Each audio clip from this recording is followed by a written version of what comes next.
গাঁত খান্দি উলিওৱা হ'ল ছবিয়াল ৰহমানৰ মৃতদেহ। বাসগৃহৰ সন্মুখতে ৰহিমাই গাঁত খান্দি পুতি থৈছিল স্বামীৰ মৃতদেহ।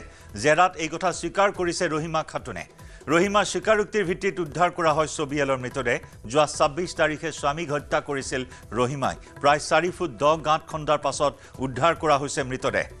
ঘটনাৰে তৃতীয় পক্ষ জড়িত থকাৰ সন্দেহ প্ৰকাশ কৰিছে আৰক্ষীয়ে। ৰহিমাই কাৰো সহায় নোলোৱাকৈ গাঁত খান্দিব নোৱাৰে বুলি অনুমান কৰিছে আৰক্ষীয়ে। গাঁতত পুতি থোৱাৰ ফলত উৱলি গৈছে ছবিয়াল ৰহমানৰ মৃতদেহ। মৃতদেহ উদ্ধাৰ কৰি প্ৰেৰণ কৰা হৈছে মৰণোত্তৰ পৰীক্ষাৰ বাবে। হয়, আমি আগতে যেনেকৈ জনাইছিলোঁ, যোৱাকালি আমাৰ জালুকবাৰী থানাত এটা মিচিং কমপ্লেইন দিছিলে। কমপ্লেইনটো দিছিলে আমাৰ জোৰণ আলী বুলি মানুহ এজন ইয়াতে থাকে। তেওঁৰ ভায়েক যোৱা ৩০ তাৰিখ মানৰ পৰা মানে তেওঁ বিচাৰি পোৱা নাই বুলি, নিৰুদ্দেশ হৈ আছিল বুলি কমপ্লেইন এটা দিছিলে।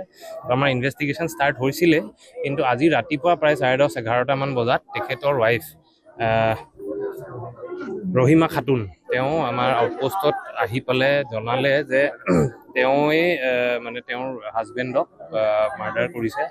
যোৱা ২৬ তাৰিখে মাৰ্ডাৰ কৰি তেওঁক নিজৰ ঘৰৰ সন্মুখতে গাঁত এটা খান্দি পেলাই তেওঁক পুতি থৈছে, আৰু আমি বিচাৰি গ'লে বডিটো পাম বুলি ক'লে। তো তেওঁক লৈ অহা হ'ল।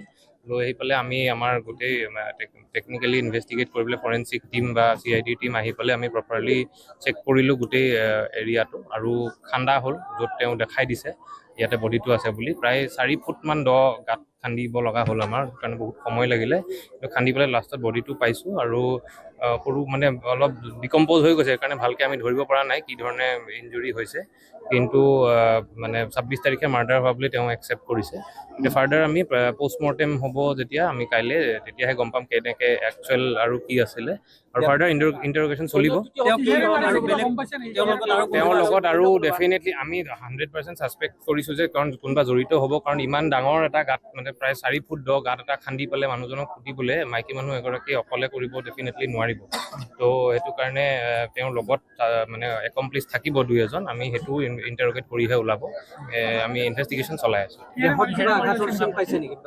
মানে বডিটো কমপ্লিটলি ডিকম্প'জ হৈ গৈছে, যিহেতু বহুত দিন আছে। তো এতিয়া ধৰিব পৰা নাই। কাইলৈ PM যেতিয়া হ'ব তেতিয়াহে আমি ক্লিয়াৰকৈ ক'ব পাৰিম। মানে তেওঁ ৰাতি কাজিয়া পেচাল নিজৰ ঘৰৰ, মানে কি হাজবেণ্ড ৱাইফৰ কাজিয়া হৈয়ে থাকে বুলি কৈছে। সেইদিনা অলপ বেছিকৈ হৈ গ'ল, তেতিয়া তেওঁ আঘাত পালে তেনেকৈ কৈছে। কিন্তু ফাৰ্ডাৰ সেইটো আমি ভেৰিফাই কৰিব লাগিব, তেতিয়াহে কনফাৰ্ম।